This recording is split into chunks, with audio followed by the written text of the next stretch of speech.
네, 오늘은 자기의 뜻대로라는 제목으로 이제 오랜만에 또 같이 말씀을 나누게 되었습니다. 오늘 벨사살 왕이 등장하는데 이 벨사살 왕의 아버지는 나부니두스라고 하는 왕이었어요. 이 나부니두스는 느부갓네살 왕의 딸과 결혼을 한 사람이죠. 근데 이 나부니두스 왕은 왕궁 안에서 바벨론 나라를 통치하는 시간보다는 이 왕궁 밖에서의 대부분의 시간들을 보내고, 실제 왕궁 안에서 바벨론을 통치했던 사람이 누군가 하면 이 벨사살 왕이라는 거죠. 오늘 벨사살 왕이 1000명을 위하여 잔치를 베풀었다라고 말하고 있어요. 그런데 이 잔치를 베푸는 이 시기가 잔치를 베풀 만한 시기가 아니라는 거죠. 지금 이때는 어느 때인가 하면 메대와 바사가 바벨론 지역의 대부분을 점령하고 이제 바벨론의 거대한 성만 남겨놓고 그 성 앞까지 지금 점령되어진 상태예요. 위기의 순간이지요. 정말 긴장해야 되고, 어떻게 하면 이 바벨론을 지킬 수 있을 것인가, 그렇게 온 힘을 기울여야 하는 그때인데 불구하고 오늘 벨사살 왕이 때 아닌 잔치를 지금 열고 있다는 거죠. 그리고 그 1000명의 사람들을 불러놓고 큰 잔치를 베풀 뿐만 아니라 예루살렘, 느부갓네살이 예루살렘을 점령할 때 성전 안에 있던 기물을 가지고 왔는데, 예배할 때 사용했던 그 금그릇과 은그릇을 가져오라. 그리고 거기에다가 술을 부어서 모든 초대받은 사람들이 그 술을 먹고 마시고 즐겼다는 거죠. 뿐만 아니라 술 취한 상태에서 그들이 알지도 못하는 돌로 만들고 금, 은, 구리, 나무로 만든 이런 신들을 찬양했다라고 이렇게 이야기하고 있습니다. 벨사살 왕은 지금 선을 넘고 있는 거예요. 하나님 앞에 드려졌던 기물들은 느부갓네살 왕도 감히 하나님께 드려졌던 기물을 가지고 술을 마시거나 그걸 함부로 사용하지 못했어요. 그런데 오늘 벨사살 왕은 모든 사람들이 함부로 하지 않았던 그 하나님의 기물들을 가지고 와서 술을 마시고, 그리고 다양한 그 우상의 신들을 찬양하는 이런 모습들을 보게 되지요. 시편 49편 10절에 보니까 이런 말씀이 있더라고요. 존귀하지만 깨닫지 못하면 멸망하는 짐승과 같다. 오늘 이 벨사살 왕과 아주 잘 맞는 말씀이죠. 여러분, 인생에 한번 태어나서 한 나라의 왕이 된다는 것은 참 존귀한 일 중에 하나예요. 그것도 바벨론 나라는 세계 속의 지금 제국이잖아요. 그런 세계 속의 제국에 이 왕이 된다는 것은 참 존귀한 일이거든요. 그러나 그렇게 존귀한 자리에 앉아 있어도 깨닫지 못하면 멸망하는 짐승과 같다는 거예요. 오늘 벨사살이 하는 이 모든 일들은 이성을 가진 사람으로서는 할 수 없는, 멸망하는 짐승만이 할 수 있는 행동을 하고 있는 거예요. 나라가 지금 적들 앞에 점령당하는 이 위기 상황 가운데 1000명을 불러 잔치를 베풀고 하나님 앞에 드려졌던 그 거룩한 그릇을 가지고 세상에 술을 부어 먹고 마시고 또 우상을 찬양하는, 사람으로서는 할 수 없는 이런 일들을 하고 있는 벨사살은 그날 밤에 하나님의 부르심을 받았다는 거예요. 오늘의 제목은 자기의 뜻대로지요. 자기의 뜻대로 사는 삶의 결국은 죽음이고 멸망이에요. 다른 것이 있을 수 없다는 거예요. 자기의 뜻대로 살면 잘 살 것 같고 모든 것이 잘 될 것 같고, 특별히 이 벨사살은 왕이었기 때문에 자기의 뜻대로 무엇이든 다 할 수 있었거든요. 그러나 오늘 성경은 분명히 우리에게 말해주는데 자기의 뜻대로 살면 결국은 그날이 자신의 생명을 마감하는 날이라는 거예요. 멸망하는 날이라는 거죠. 그렇게 먹고 마시고 즐기는 그때에 석회석, 그 하얀 석회석 벽에 사람의 손이 탁 나타나가지고 글씨를 쓴 것을 벨사살 왕이 보았다라고 말하고 있어요. 그것을 보는 순간 이 벨사살의 얼굴이 굳어졌다는 거죠. 그리고 그의 두 넓적 다리가 녹아내렸고 허벅지에 있는 그 무릎과 무릎이 맞닿아서 덜덜덜 떨리는 소리가 났다라고 이렇게 기록하고 있어요.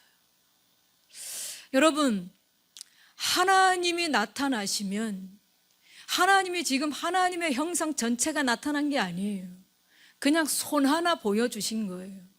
그런데도 인간이 하나님의 그 임재와 하나님의 위엄을 보자 두려워 떨었다는 거예요. 그렇게 배포가 센 것 같은 벨사살 왕도 하나님이 딱 나타나시니까 그 하나님의 거룩한 위엄 앞에 그가 술을 부어 먹고 마시고 그렇게 흥청망청했던 그의 얼굴에 낯빛이 그냥 새하얗게 질렸고 그의 두 넓적다리가 덜덜덜 떨렸다는 거예요. 여러분, 이것이 하나님의 임재이고 하나님의 위엄이에요. 우리는 하나님의 이 임재와 위엄을 경험을 하지 못해서 그런지 우리는 하나님 앞에서 참 담담할 때가 많이 있어요. 그러나 진짜 하나님의 이 위엄과 이 하나님의 임재를 보면 어느 누구도 그 위엄과 임재 앞에 두려워 떨지 않을 사람이 없다는 거죠. 구약에 하나님께서 시내 산에 하나님이 임재하고 계실 때에 모세에게 말씀하시기를, 모세야, 네가 이 시내 산에 올라오는데 너만 올라오고 이스라엘 백성들은 그 주위에도 있게 하지 마라. 그 주위에만 있어도 죽을까 하노라, 이렇게 말하거든요. 하나님이 임재하고 계시는 그 시내 산에 일반 백성들이 그 주위에만 있어도 죽임을 당하는 거예요. 하나님은 그렇게 위엄이 있으신 분이시거든요. 근데 오늘을 사는 우리 크리스찬들은 하나님을 얼마만큼 두려워하고 있는가? 사랑 안에는 두려움이 포함되어 있거든요. 이 두려움이 없으면 사랑이 망종이 되어지는 거죠. 부모가 자식을 굉장히 사랑해 주잖아요. 그런데 자식이 부모의 그 사랑과 함께 두려워하는 마음을 가지지 않으면 나중에는 자식이 부모를 다스리죠. 어제 제가 그 금쪽이를 보니까 야, 참 무서운 금쪽이들이 많이 있더라고요. 뭐 부모를 방망해 가지고 부모를 막 때려요, 엄마를. 근데 뭐 힘이 세니까 어떻게 할 수가 없는 거예요. 왜 그런 일이 생기는가? 이 부모가 다문화 가정의 부모이시더라고요. 그러다 보니까 이 아이를 얼마나 사랑으로 막 극진하게 키우는 거예요. 근데 아버지를 보니까 아버지가 어렸을 때 어떻게 컸는가? 아버지는 자신의 그 아버지로부터 매를 맞고 자란 거예요. 그래서 아버지의 어린 시절은 늘 술을 먹으면 변하는, 그리고 자식들을 폭력하는 그 아버지 때문에 늘 도망 다녔다는 거예요. 그래서 어린 시절을 기억하면 그렇게 도망 다니던 기억밖에는 다른 생각이 없다는 거예요. 그래서 자식을 낳고 보니까 자기 같은 자식을 만들지 않으려고 그냥 자식에게 온갖 사랑만을 준 거예요.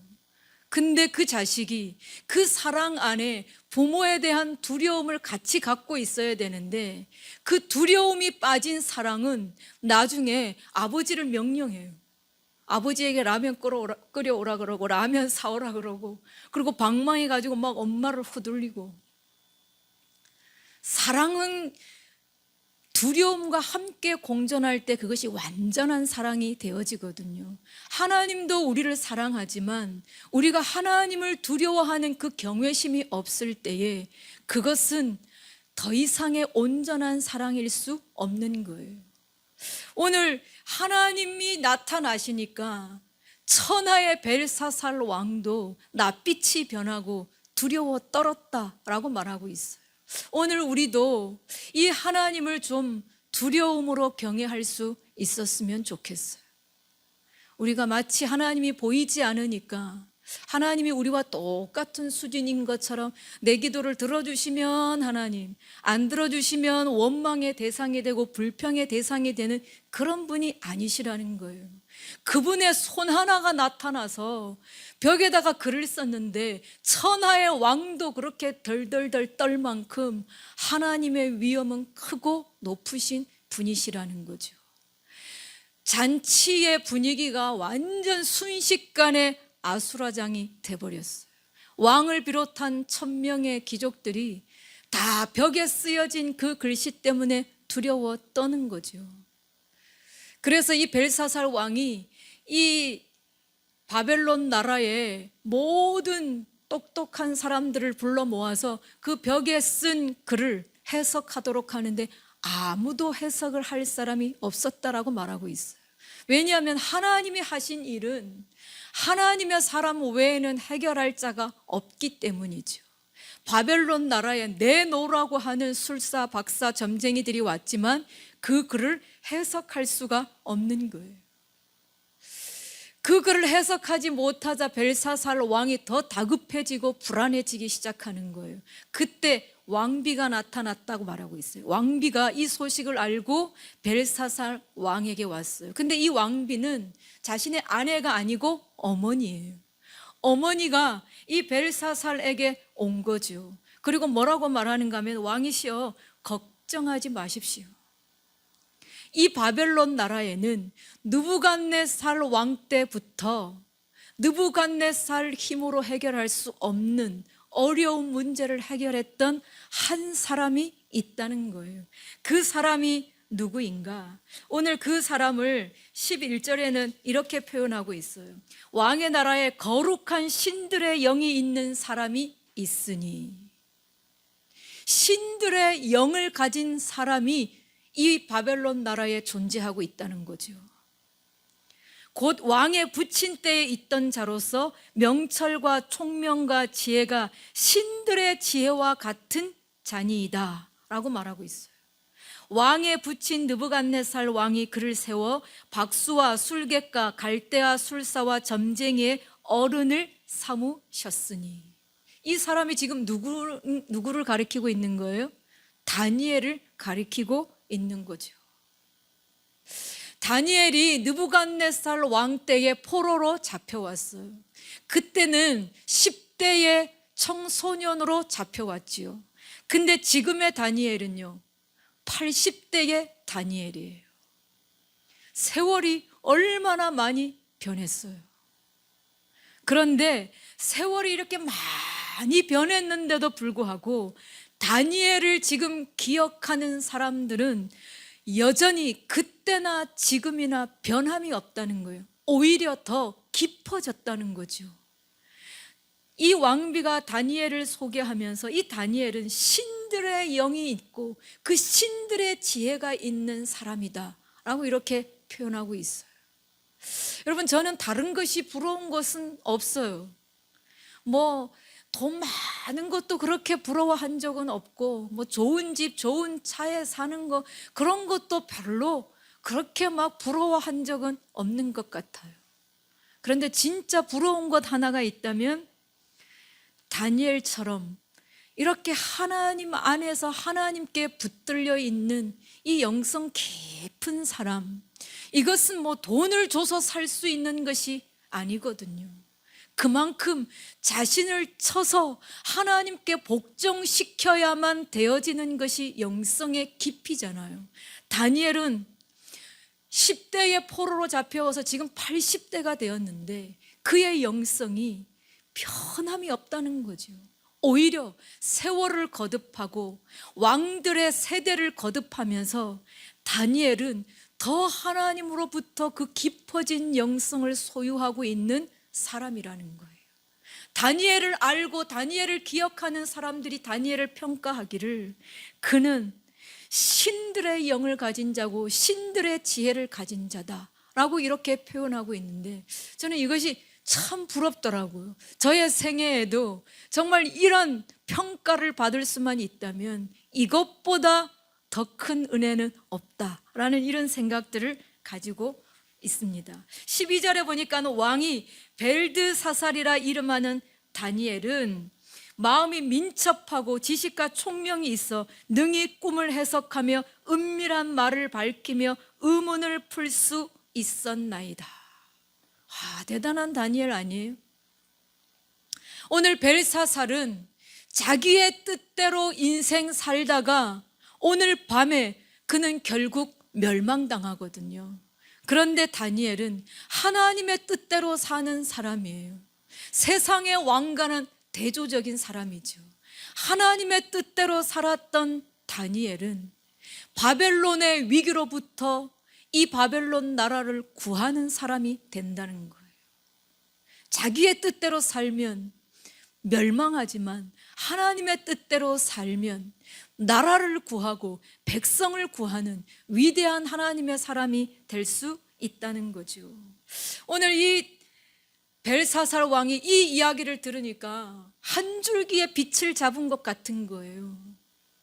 모든 바벨론 나라의 사람들은 이 벽에 쓰인 글자를 해석할 수 없지만 이 하나님의 사람 다니엘은 그것을 능히 할 수 있다고 말하니까 얼른 다니엘을 부르죠. 그래서 다니엘이 왕 앞에 서게 되었어요. 그랬더니 벨사살 왕이 뭐라고 말하는가 하면 네가 벨드사살이냐? 네가 진짜 그렇게 할 수 있느냐? 네가 만약에 이 벽에 쓰여 있는 이 글자를 해석해 준다면 너를 이 바벨론 나라의 세 번째 통치자로 세우고 너의 목에 금사슬을 돌리고 너에게 자주색 옷을 입히겠다, 최고의 상을 주겠다라고 말하는 거죠.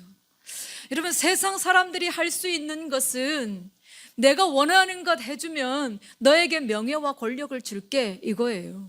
내가 원하는 건 네가 해결해 주면 내가 명예와 권력을 너에게 줄게. 왜냐하면 세상 사람들은 명예와 권력에 목말라 있거든요. 오늘날 우리나라의 정치도 그렇잖아요. 나라가 가야 할 길보다는 나에게 유익이 되느냐, 나에게 명예와 권력을 줄 수 있느냐, 그것이 1순위가 되어버린 나라이잖아요. 이 바벨론은 그런 대표적인 나라이거든요. 그러니까 이 벨사살 왕이 내가 원하는 걸 해결해 주면 세상의 명예와 권력을 너에게 줄게 라고 말하는 거죠. 여러분, 나이가 아무리 들어도 명예와 권력을 싫어하는 사람은 없어요. 오늘날 우리가 대통령 선거를 지금 앞두고 치열한 전쟁을 치르고 있는데 나이가 들었다고 해가지고 명예와 권력욕이 사라지느냐? 아니더라는 거예요. 나이가 들어도 여전히 명예와 권력의 그 욕이 그냥 자신을 그냥 움켜쥐고 있는 모습들을 보게 되어져요. 그런데 이 다니엘이 왕 앞에 서서 뭐라고 말하는가 하면, 왕이시여, 이 명예와 권력, 이 비단 옷과 이 금사슬과 세 번째 통치자가 되는 이 모든 상은 다 왕이 가지십시오 라고 이렇게 말해요. 이 말은 뭐냐면 이런 명예와 권력은 당신들이나 가지십시오. 명예와 권력에 목말라 있는 당신들이나 가지십시오. 세상에 속한 사람들이나 요구하는 그 명예와 권력은 당신들이나 가지십시오. 나는 이 명예와 권력엔 관심이 없습니다. 그걸 그냥 던져버려요.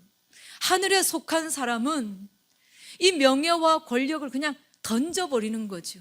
야, 어떻게 이럴 수가 있어? 세 번째 나라의 통치자가 되는데, 그것도 조그만 나라가 아니고 바벨론 나라의 세 번째 통치자면 얼마나 그 자리가 좋은 자리인데 그냥 그걸 던져버리는 거예요. 여러분, 하나님께 속한 사람, 하나님의 뜻대로 사는 사람은 이 세상의 명예와 권력에 미련이 없어요. 그냥 진주를 돼지에게 던지듯이 그냥 팍 던져버리는 거죠. 그러면서 이 다니엘이 뭐라고 말하는가 하면, 내가 이 모든 상은 다 왕에게 돌려주지만 이 글에 대해서는 정확하게 왕에게 해석해 드리겠습니다 라고 말하는 거예요.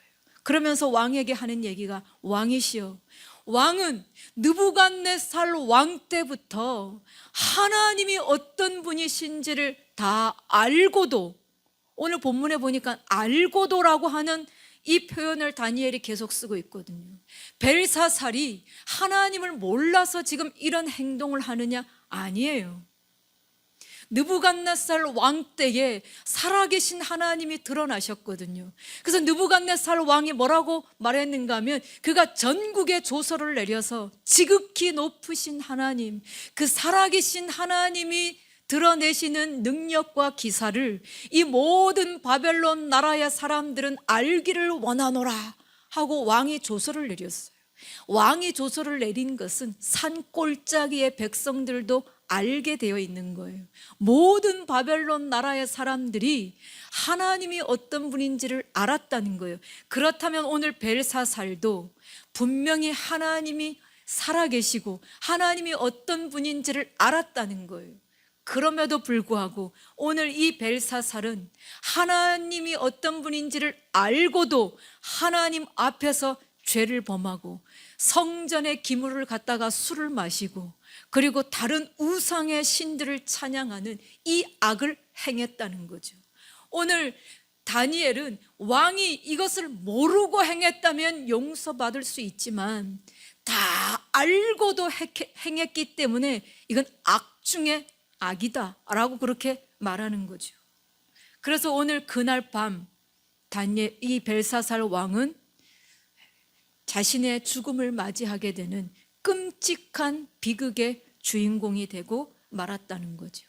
그리고 그 견고한 바벨론 성, 결코 무너지지 않을 것이라고 믿었고, 그 바벨론 성 안에는 20년이나 먹고 살 수 있는 양식들이 비축되어 있지만 그날 밤에 무너지지 않을 것 같은 바벨론의 성이 무너졌다는 거예요.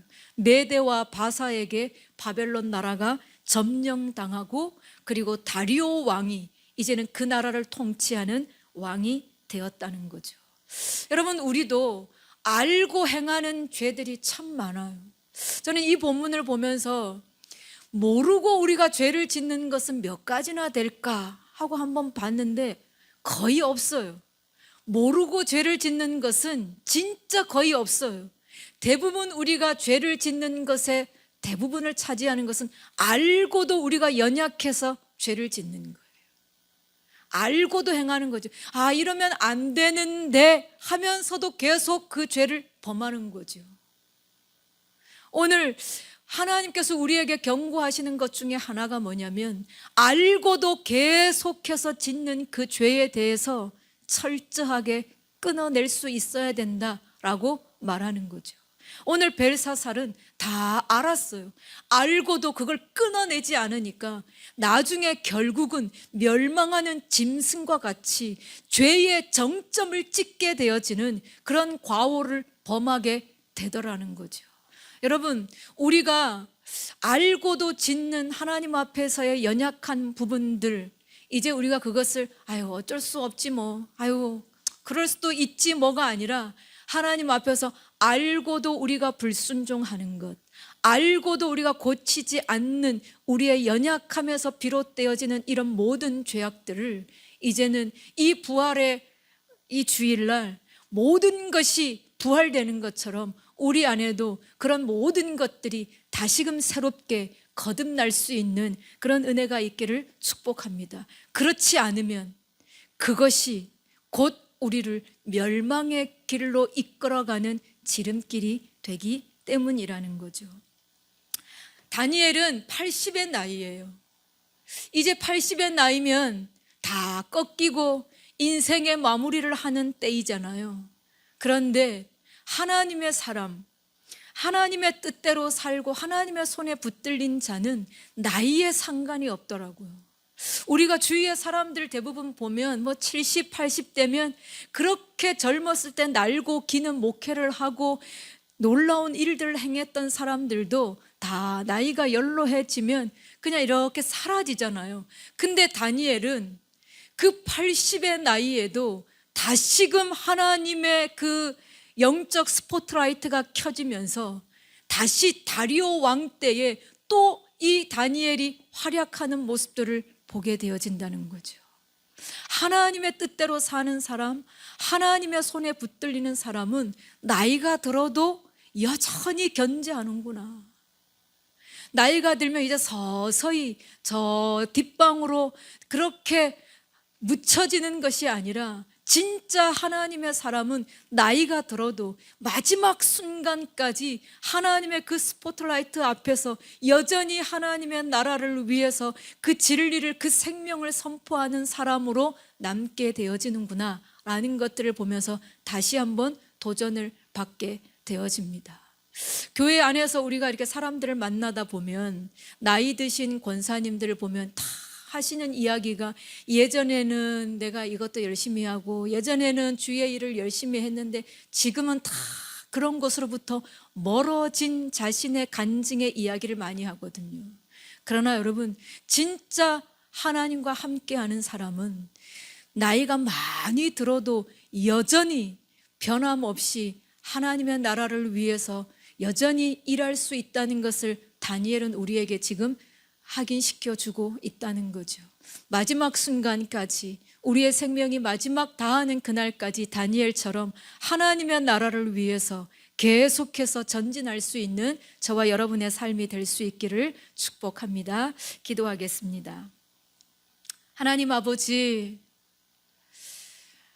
존귀한 자리에 앉을지라도 자기의 뜻대로 살면 그 사람의 결국은 멸망하는 짐승과 같은 것을 보게 되어집니다. 우리는 하나님의 존귀한 자녀들입니다. 우리가 하나님의 자녀라고 말하면서도 하나님의 뜻이 아닌 내 뜻을 고집하고 우리의 인생을 살다 보면 결국 우리도 멸망하는 짐승이 되고 말 것입니다. 다니엘처럼 하나님의 뜻대로 우리의 삶을 하나님께 드려서 나이가 들면 들수록 더 깊은 영성을 가지고 하나님 나라를 선포하고 하나님의 뜻을 이루어내는 그런 믿음의 사람이 될 수 있도록 은혜를 베풀어 주옵소서. 원하기는 하나님, 우리가 알고도 짓는 우리의 삶의 죄악들이 너무나 많이 있습니다. 이제는 우리의 마음이 굳어져서 이 알고도 짓는 죄에 대해서 우리가 우리의 가슴을 치고 돌이키려고 하지 않습니다. 하나님 아버지, 오늘 이 부활의 이 날에 다시 한번 하나님 말씀의 그 정으로 우리 안에 우리가 알고도 계속해서 짓는 이 죄의 단단한 굳어진 이 죄덩어리들을 깨서 부숴서 하나님 앞에 정결함으로 살아갈 수 있는 그런 우리의 삶이 될 수 있도록 축복하여 주옵소서. 한 주간을 하나님의 은혜 아래 우리를 지켜주시기를 간절히 원하오며 예수님의 이름으로 기도합니다. 아멘.